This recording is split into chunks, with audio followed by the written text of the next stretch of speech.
girls burnt. These girls burnt. You just have to know. They see Isabel. If you know anybody wearing Isabel, run.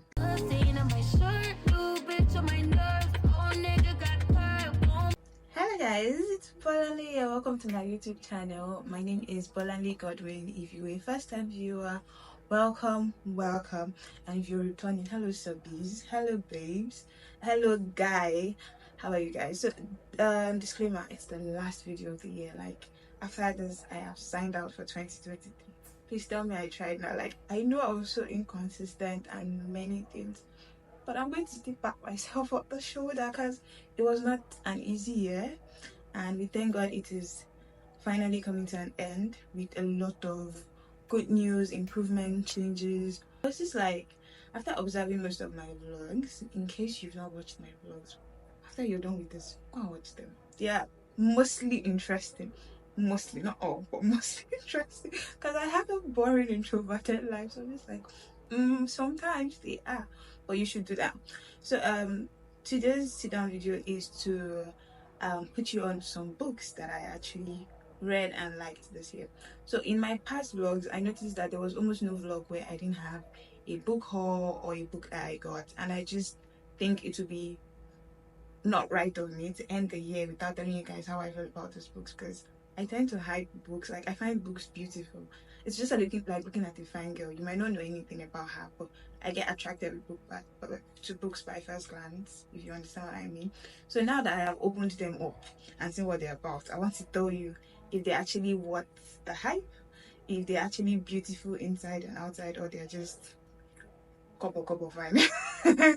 So but before that, I want to show you guys some of the books I got since like my last vlogs that I have not shown you guys at all.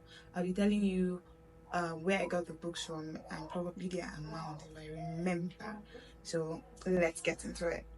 So these are the books I got between the month of November and December that I'm not sure I have shown in my vlogs or here on I said TikTok again.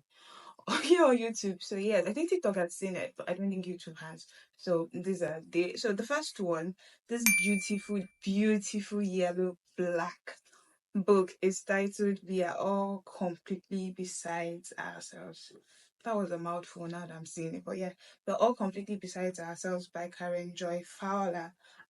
This and this were just picks. I don't know anything about their authors. I just picked them based on what I read off their back and how they looked. I know you're just going to be like, Bola, you did pick, but yes, that is how I am. I also like this one. This is titled The Over Story by Richard Powers. From what I remember, from what I read about this one, this book has to do with relationship with nature. I have something like that, but it's in one of my boxes and I can't remember the title. That also had to do with a little bit of history and something like that. This has to do with relationship with nature. Yes, and five strangers. A story of these and five other strangers, each summoned in different ways by the natural world, who are brought together in a last stand to save it from catastrophe. When I read this, I'll tell you people about it. For now, it's just beautiful. You should just be engrossed in the beauty. So for this, I think it's about family, from what I know. Yeah, it's about family and relationships. So yes, we're all besides ourselves. It was about sisterhood or something like that. So I got these two books, this and the one before this, from 247 here in Port Harcourt. She is a member of the book club I am in, and she was the book blog for the day. So I got those two. I think I bought one for 5,000, one for 2,500. I can't remember, but it was around that range. Either 5,000 to both of them, or one was 5,000, one was 2,500. Then this last bad boy I got from the mall as usual. So this is titled Saru, and Saru is by Nikki Campbell. I just saw the Annie under. So this is Nikki Campbell. So I also don't know this author, by the way, but I have been looking for something that has to do with the history, more like a fiction, coming of age of Nigerian fiction. So this is something of that nature, but this is a generational novel. So I think it has about three generations intertwined: family, coming of age, um, displacement, and the likes of that in this. So when I also read this, I think this is probably going to be my next read. I would let you guys know what I think about the book. It is a beautiful book as usual, and I can't wait to, because I'm only reading one book at the moment, and I just want to finish it so I can just move on to some other books next year. So let us get into my 5 picks of the year 2020. So the first book I would be recommending, and I think it was the first book I read this year, was Butter Honey Big Bread by Francesca Equiasi. Equiasi. I'm sorry if I'm butchering the name, but I know I just did nonsense. So please forgive me. A novel. So this book I read it on my phone. I read it soft copy, and I think one thing I found interesting about the book was how it delved into almost every realistic theme that the current young adult could go through, from identity crisis to the feeling of loneliness, displacement, looking for one's place and food or finding home, um, sexual identity, motherhood, mother-daughter relationship, sisters relationship, because there is a pair of twins in this story, and it was just a very wholesome story. It was a very wholesome story, and it had a good linkage. You know, some stories are just a bit displaced because there are so many voices in it. This wasn't. This was very, very well linked. I liked that about it. It had three main characters: the twins, Taya and Candy, and their mother. I think Annie was. Let's just, the short form was, I was just calling her Canberry, but I need to fuller name than that.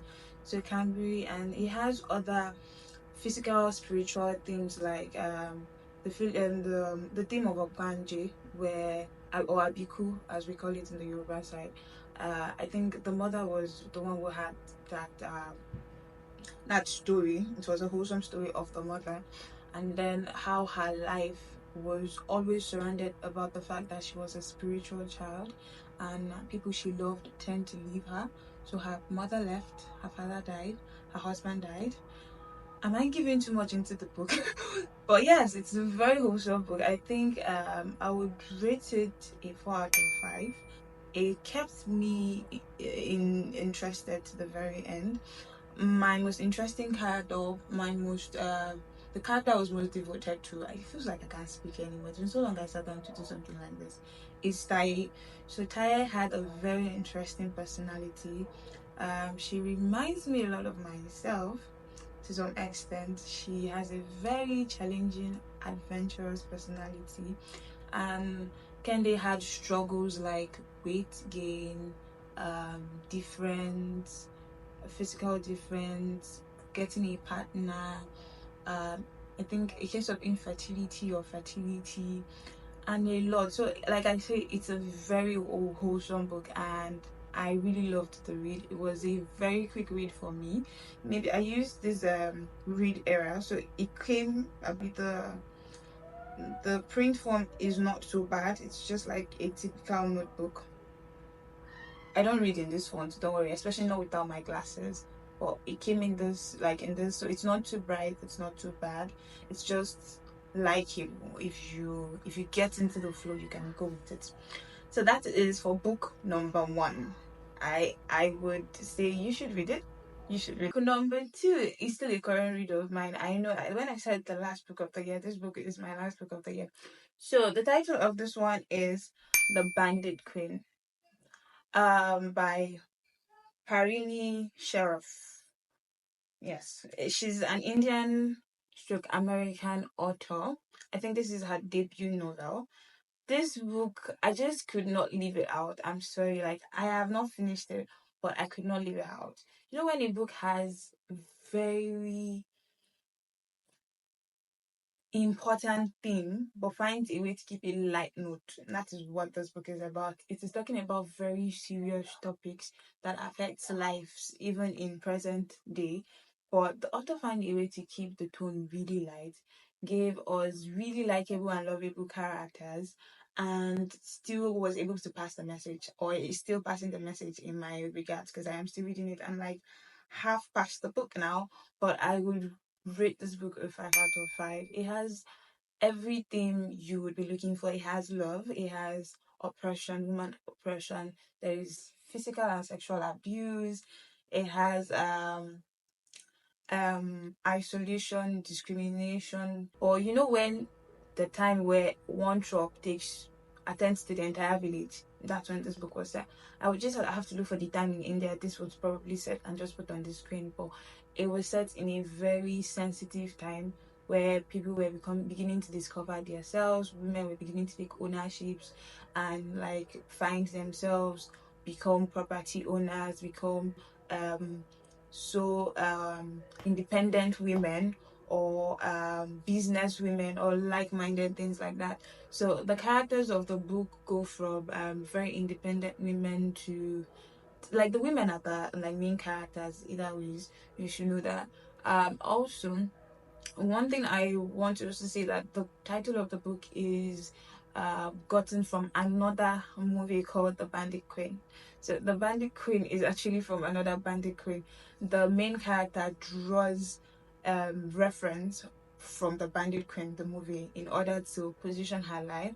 Uh, it has a lot of comic relief, dark humor, sarcasm, and the likes of that. I totally love it. I wish I could give more to what I can say about the book, but because I have not finished it, I don't want to give too much. But at the same time, it's a lovely read, and I think everybody should actually read it. Thank you. And this is like my first Indian, aside from the Midnight Children that I had to read because of school. This is the very first time where I'm reading a book that is actually set in India, and I can totally relate. I know they have some lingos that you might not be able to understand, but it does not depreciate from how much you would understand the book at all. It doesn't. So I think I will say read it, enjoy it, and just tell me what you think. I got this book from this book recommendation from Happiness Maker, as book club, and I think she recommends one of the best book, may I say. I have book number 3 with me. Like, this book is good. This book is good. This book is so nice, very lovely read. So when I first got Wahala, I didn't know what to expect. I said that in my vlog. I only picked this book because of the title, and I also picked it because I could tell from the page, or from this page, that these three were friends. Now, if you don't know, I have a three-way friendship, and we've had our struggles and whatnot. We have a friendship video maybe last year or something on this same channel. You can go and check. And we've been friends for a while. So I wanted to see how these three characters would navigate a three-way friendship. And let me tell you, these girls burnt. These girls burnt. You just have to know. They see Isabel. If you know anybody pairing Isabel, run. I'm sorry, just run for your life. These girls, they saw Oba. First off, this book has a lot of Nigerian feel to it. Although it is not set in Nigeria, it's a lovely read, may I say. It was a smooth read. Funny enough, I have recommended this book to more than 4 people since I read it. That's how, like, if you want to know more on friendship, how gullible people can be, because every time you read this book, you just be provoked, especially when you've gotten to like the rising action. You just be provoked till the climax part. You will just be provoked, and you just keep making noise like, now wow. I kept up till I was done. And do you know why it's sad? Because it feels like without be giving too much.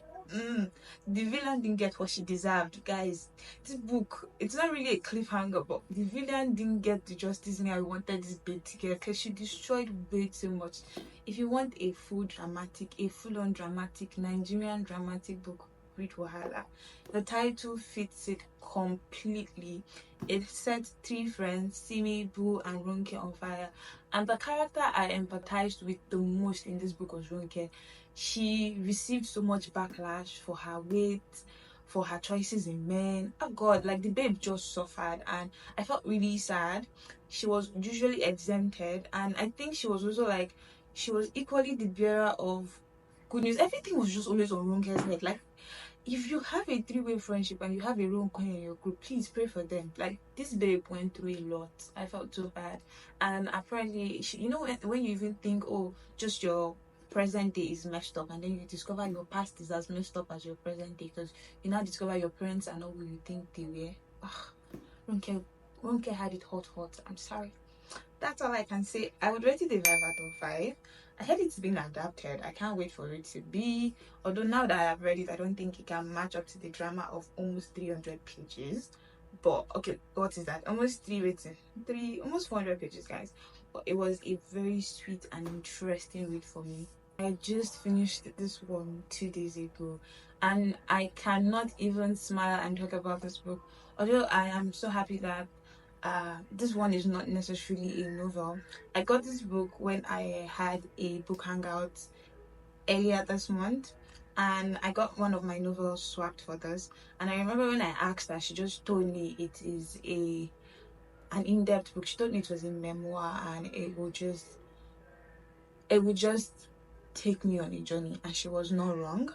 So I am talking about Between Two Kingdoms. This memoir, like I earlier said, is a story of Silikaya, the author of the book, and this book is not just any kind of account, but a personal account of her struggle with cancer, and how she, how do I put this? How she went through, or how it felt like her life was distorted over a sickness she didn't plan. I like how the book started. It had an easy start. It didn't just drop me into it. Yeah, it started with an itch, and I like how it started because I kept on itching to know more. Reason why I am recommending this book, it was a journey for me emotionally. There were times where I could not read further, and I just had to drop it.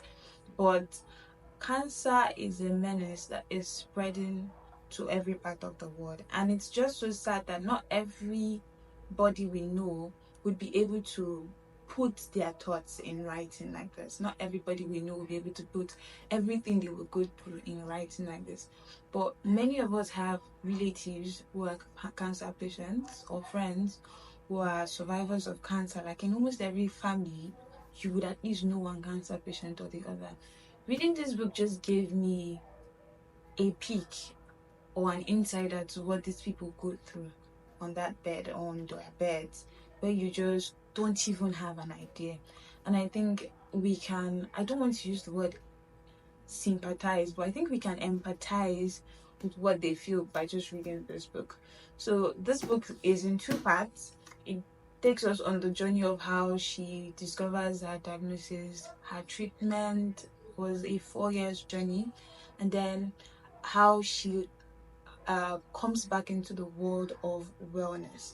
I did not understand why it was titled Between Two Kingdoms at first, but at some point I got to understand. I think from one of the letters she got from the tons of strangers she got letters from when she was still sick. There was somebody that said there are 3 kingdoms, and there is the kingdom of sickness and the kingdom of wellness. And when you've been in one kingdom for so long, like the kingdom of sickness, it is an entire battle to try to fit into another kingdom. So she gives a lucid account of her struggle coming back from this journey of death and near-death experience, losing relationships, not just like boyfriend girlfriend relationship, but relationship with her family, relationship with her brother, relationship with friends. She had to let go of her desires, her earnest plan. You know, when you have so much plan, when you think you are inconquerable, and then life decides to show you that it can show you. This book does a lucid explanation on that. It also has it's an eye opener to how people find themselves back, the journey of finding yourself back, how you just can't really tell what tomorrow is about, my dear. You just really can't tell. So this book was a very emotional read. I'm not rating this one because you can't read somebody's experience, my guy. You can't. This is not fiction. This is too deep. So I won't rate this. But I think if you can get your hands on this, read it. Read it gently. Take out your time. I read this for an entire month. I took an entire month to read this, guys. Read it gently. Read it carefully because it's very enlightening. It's not just about the story. It has some information you would not know if you've not undergone these procedures. So take your time to read it, and yeah, that brings us to the end of my recommendations or my best 5 reads of the year. I think I want to like put in one more book. This is not an African literature and it's obviously not going to be Indian. I read this one maybe last year or last years. I read it for a course in school, but I think if you've not read the book, you should. The title of this book is The Bluest Eyes. I should have it on my phone, yeah? Yeah, The Bluest Eyes. And yes, I do. I remember feeling so, yeah, The Bluest Eye by Toni Morrison. I remember feeling so deeply affected by this book the first time I read it. I read it just once, by the way. Um, the book, The Bluest Eyes, is talking about the struggle of a black child that wants a blue eyes because she assumes that, not assumes, but because the society showed that the white child is better appreciated, more loved, more considered, taken care of, taught manners because they are white, pale, and have blue eyes. The story is about the child called Piccola, if I'm correct. Yes, Piccola, who was at the beginning of the book. The book just started with a bombshell. The girl was 11 and pregnant for her father. And it talks about abuse, physical and sexual abuse, how community contributes to how people are detrified, and just because this girl loses her mind at the end. I know I just skipped from the beginning to the end for you guys, but this girl at the end loses her sanity because she just could not leave the world of wanting a blue eyes. And after we were done with Piccola's story, they took us through Piccola's mother's story, Piccola's father's story, because Piccola was abused, raped twice. She was raped by her father and I think her brother. And her mother beat her because her father raped her. I don't know how to put this book. This part is a bit sensitive because I don't want you to go out give me guideline. I'll be getting too many warnings. So yes, but I think you should read if you want a really sensitive, in-depth book about oppression, because the story was not just about the individual Piccola. It was talking about Black Africans. So how the struggle of how we didn't like ourselves because of how community tells us we are not the best, we should not be loved, we were second class, or they are second class citizens. I keep saying we, I'm not Black American, no. But yes, you get what I mean. So yes, it was a very in-depth book. I think it was like my best read last year. Yeah, it was my best read last year. So yes, that is why I'm recommending it. Read The Bluest Eyes. But most of the physical books here, I either got them from 24/7 books or Roving Height. My books are either from 24/7, Roving Height, or I got them from the mall. It's just one of those three. I don't really go around looking for books. I don't really know any big bookstores here in Port Harcourt. So most of the times I order my books from Roving Height, or I get it from my book club books blog, or I get my books from the mall. So yes, guys, it has brought us to the end of the video. I want to say Merry Christmas to you guys. I know I haven't said that yet. Merry Christmas, and I'm wishing you a successful 2024. Like, I can't wait for us to get into 2024. 2023 has been a lot, and we just hope that transcending to the new year doesn't just double in problem, it doubles in blessings only. Yeah, so I will see you guys in my next video, which might most likely be a vlog, but I will try to mix videos and sit down vlogs and sit down videos going forward. I would also want to incorporate reaction videos. I'm not so sure yet, but I'm hoping. And until next time, please do well to like, comment, subscribe, share, tell me what you think. Comment, guys, because like I think a lot of people come and tell me in my Instagram. Put it here. If I know you know my Instagram handle, but put your comments here. Don't come and tell me on my Instagram. Also follow me on Instagram. I'm also trying to be active on TikTok. Try. Please read my trying. I've not promised anything yet, but we'll see how that goes. And until next time, I love you guys. Bye.